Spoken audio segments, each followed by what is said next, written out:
ইরানে নিখোঁজ পাইলট উদ্ধারে কয়েক ডজন যুদ্ধবিমান অংশ নিয়েছিল বললেন ট্রাম্প। ঐতিহাসিক অভিযানে অবশেষে নিরাপদে উদ্ধার সেই মার্কিন পাইলট। ট্রাম্পের ৪৮ ঘন্টার আলটিমেটাম, জাহান্নামের দরজা খুলে দেওয়ার পাল্টা হুঁশিয়ারি ইরানের। কলকাতায় হামলার হুমকি পাকিস্তানের প্রতিরক্ষামন্ত্রীর। সর্বশেষ জানাবো, এবার ইস্পাহানে মার্কিন MQ-1 ড্রোন ভূপাতিত করার দাবি আইআরজিসির। শিরোনাম শুনলেন, এবারে বিস্তারিত। ঐতিহাসিক অভিযানে অবশেষে নিরাপদে উদ্ধার সেই মার্কিন পাইলট। ইরানে নিখোঁজ হওয়া দ্বিতীয় পাইলটকে নিরাপদে উদ্ধার করা হয়েছে বলে নিশ্চিত করেছেন মার্কিন প্রেসিডেন্ট ডোনাল্ড ট্রাম্প। রোববার ৫ এপ্রিল কাতার ভিত্তিক সংবাদ মাধ্যম আল জাজিরার লাইভ প্রতিবেদনে এই তথ্য জানানো হয়েছে। সামাজিক যোগাযোগ মাধ্যমে ট্রাম্প লিখেছেন, প্রিয় মার্কিন নগরবৃন্দ, আমরা তাকে খুঁজে পেয়েছি। গত কয়েক ঘন্টায় যুক্তরাষ্ট্রের সামরিক বাহিনী তাদের ইতিহাসের অন্যতম সাহসী অনুসন্ধান ও উদ্ধার অভিযান পরিচালনা করেছে।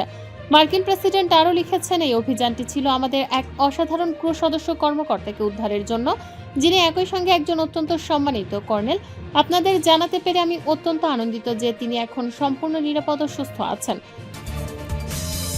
ট্রাম্পের ৪৮ ঘন্টার আলটিমেটাম, জাহান্নামের দরজা খুলে দেওয়ার পাল্টা হুঁশিয়ারি ইরানের গুরুত্বপূর্ণ স্থাপনা ধ্বংস করার বিষয়ে মার্কিন প্রেসিডেন্ট ডোনাল্ড ট্রাম্পের ৪৮ ঘন্টার আলটিমেটামকে স্নায়বিক এবং ভারসাম্যহীন পাগলামি বলে আখ্যা দিয়েছে তেহরান।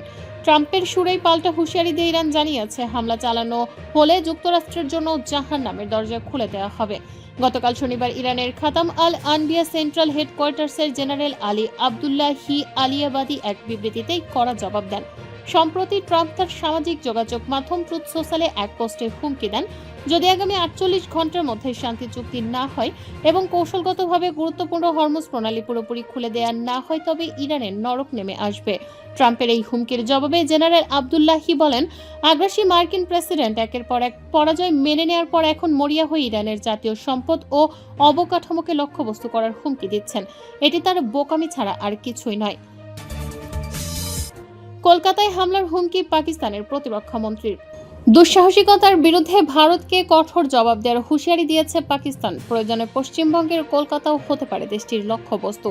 টাইমস অব ইন্ডিয়ার প্রতিবেদন অনুযায়ী শনিবার ৪ এপ্রিল পাকিস্তানের প্রতিরক্ষামন্ত্রী খাজা আসিফ শিয়ালকোটে সাংবাদিকদের সঙ্গে কথা বলার সময় এই হুমকি দেন। পাকিস্তানের প্রতিরক্ষামন্ত্রী বলেন, উস্কানি পেলে ইসলামাবাদ কলকাতাকে লক্ষ্যবস্তু করতে পারে। ভারত একটি ফলস ফ্ল্যাগ অভিযান চালানোর চেষ্টা করতে পারে।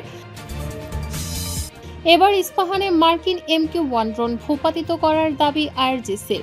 ইরানের আকাশসীমায় অনুপ্রবেশের দায়ে একটি মার্কিন MQ-1 ড্রোন ভূপাতিত করার দাবি করেছে দেশটির বিশেষায়িত বাহিনী Islamic Revolutionary Guard Corps. Isfahan প্রদেশের আকাশে এই ড্রোনটি ধ্বংস করা হয় বলে শনিবার আইআরজিসির এক বিবৃতিতে জানানো হয়েছে।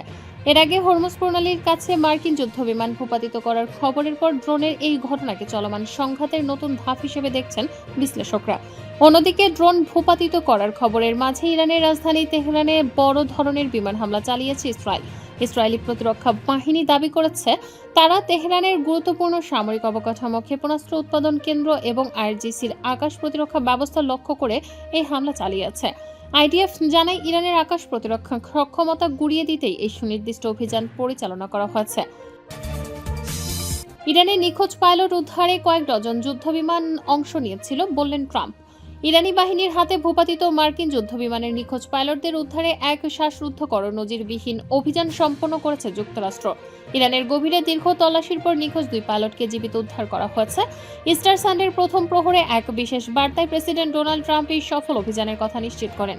মার্কিন প্রেসিডেন্ট ট্রাম্প জানান, নিখোঁজ ক্রু সদস্যকে উদ্ধারের জন্য মার্কিন সামরিক বাহিনী কয়েক ডজন অত্যাধুনিক ও মারণাস্ত্রে সজ্জিত যুদ্ধবিমানে অংশগ্রহণ করেছিল। তিনি এই উদ্ধার অভিযানকে অলৌকিক হিসেবে অভিহিত করে বলেন, উদ্ধারকৃত সদস্য কিছুটা আঘাতপ্রাপ্ত হলেও বর্তমানে তিনি শঙ্কামুক্ত।